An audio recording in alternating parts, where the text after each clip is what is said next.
I'm Steve Wiggins, and this is the Groundworks Ministries podcast. Today, we're reading from the book of Joshua, chapter 15. So let's focus on verses 13 through 16. Now to Caleb, the son of Jephunneh, he, Joshua, gave a share among the children of Judah, according to the commandment of the Lord to Joshua, namely Kiriath Arba, which is Hebron. Arba was the father of Anak.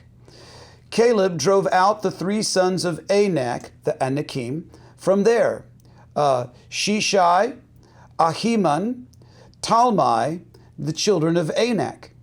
And then he went up from there to the inhabitants of Debir. Formerly, the name of Debir was Kiriath Sefer. And Caleb said, he who attacks Kiriath Sefer and takes it, to him I will give Exa, my daughter, as a wife. Now, modern-day Hebron is a very troublesome place to live. Just watch the nightly news, and it'll sure come up within a day or two, because it's always on the news. Hebron is the second largest, second only to Gaza, second largest city in what they call Palestine, or the Palestinian territories. And it is the fourth most holy site for Islam.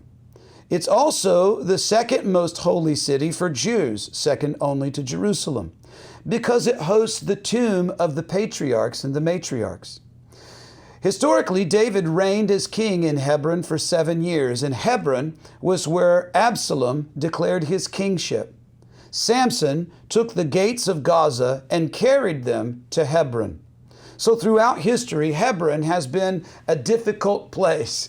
And of course, God would choose Caleb, of all people, to take possession of it. Caleb actually had history with Hebron about 40 years earlier.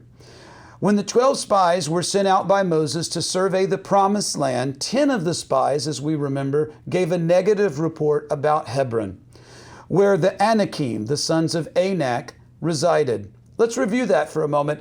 Numbers 13, verses 28 through 30. Nevertheless, the people who dwell in the land are strong. The cities are fortified and very large. Moreover, we saw the descendants of Anak there.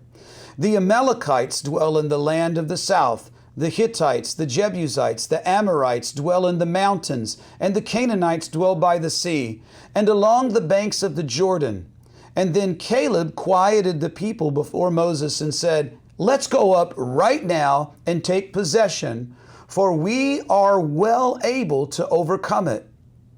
Now 40 years have gone by, and almost nothing has changed with respect to the harshness of the land, its hill country, or to the people, the Anakim, who were giants. But more importantly, nothing had changed in Caleb's faithfulness. Friends, we have to fight to fully lay hold of that which we have been endowed by grace. Yes, Jesus paid the fullness of our penalty for our sin. And yes, we are saved by His grace and not by works.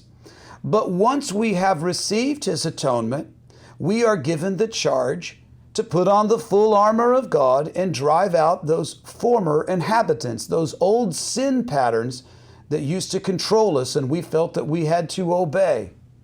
You see, it's God's command that we fight. We fight those former inhabitants by employing His Holy Spirit, and then our victory is guaranteed. The foe is no greater or smaller in our generation than it was in Caleb's. Faithfulness among God's people in our day is about as rare as it was in Joshua and Caleb's. So let's be a generation that asks for the high and the rocky land, one that does not fear in the presence of giants who are dwarfed by our mighty God. I'm Steve Wiggins, and this is the Groundworks Ministries podcast.